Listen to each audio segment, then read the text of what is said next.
और उनके नेक में एक स्वेलिंग थी। वो स्वेलिंग थायराइड की स्वेलिंग थी।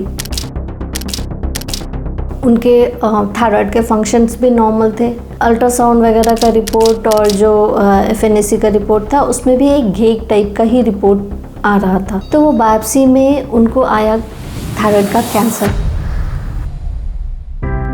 मैं डॉक्टर नीलाक्षी हूँ, ENT सर्जन। मैं युवान हॉस्पिटल में अभी काम कर रहे हैं एज ENT कंसल्टेंट। हम लोग आज एक इंटरेस्टिंग केस के बारे में डिस्कस कर रहे हैं, जो एक लेडी के बारे में है जो 60 साल की थी और उनके नेक में एक स्वेलिंग थी।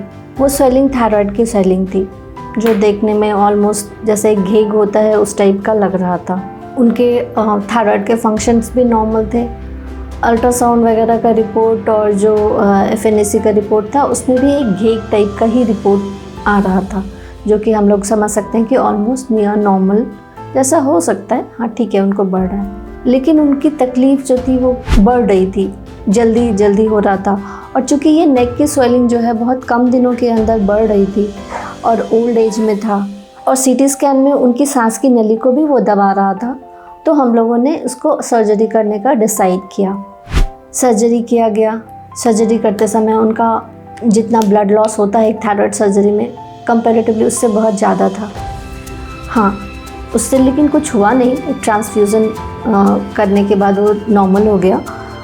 और उनकी जो वोकल कॉर्ड्स के लिए जो नर्व्स होते हैं, रिकरेंट लैरिंजियल नर्व हम लोग उसे बोलते हैं, जिसका की रिस्क होता है सर्जरी के समय उसमें चोट लगने की, वो भी बिल्कुल नहीं हुआ, कुछ भी नहीं हुआ। जब सर्जरी हो गई, सब चीज़ अच्छा हो गया, वो अपने घर चले गई। और उसके बाद उनकी रिपोर्ट आई, बायोप्सी की रिपोर्ट। तो वो बायोप्सी में उनको आया थायराइड का कैंसर। हम लोग के लिए भी सरप्राइजिंग था, लेकिन वो लग रहा था कि वो ख़राब हो सकता है, इसलिए हम लोगों ने उसे डिसाइड किया था कि उसको सर्जरी करना है। पहली चीज़ भी ये कि ओल्ड एज में, जो ये ज़्यादा एज में अगर कंपैरेटिवली, ऐसे तो वो 2-3 साल में बढ़ा था, लेकिन 2-3 साल एक थायराइड स्वेलिंग के लिए भी ज़्यादा है। मतलब कंपैरेटिवली हम लोग उसको बोल सकते हैं कि वो जल्दी बढ़ रहा था और उनकी तकलीफ़ भी बढ़ रही थी। तो हमें ध्यान देना है, ओल्ड एज, थायराइड स्वेलिंग जल्दी बढ़ना, फिर अगर उनको सांस लेने में इनकेस अगर थोड़ा डिस्कम्फर्ट बढ़ रहा है तो वो सब चीज़ें थोड़ा ध्यान देना है।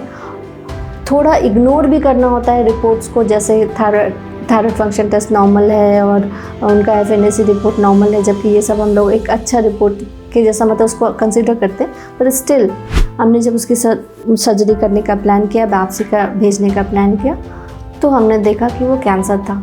तो हमें इग्नोर नहीं करना चाहिए, स्पेशली जो मैंने बोला कि एज अगर उनकी ज़्यादा हो, जल्दी बढ़ रहा हो और डिस्कम्फर्ट ज़्यादा हो रहा हो। Thank you.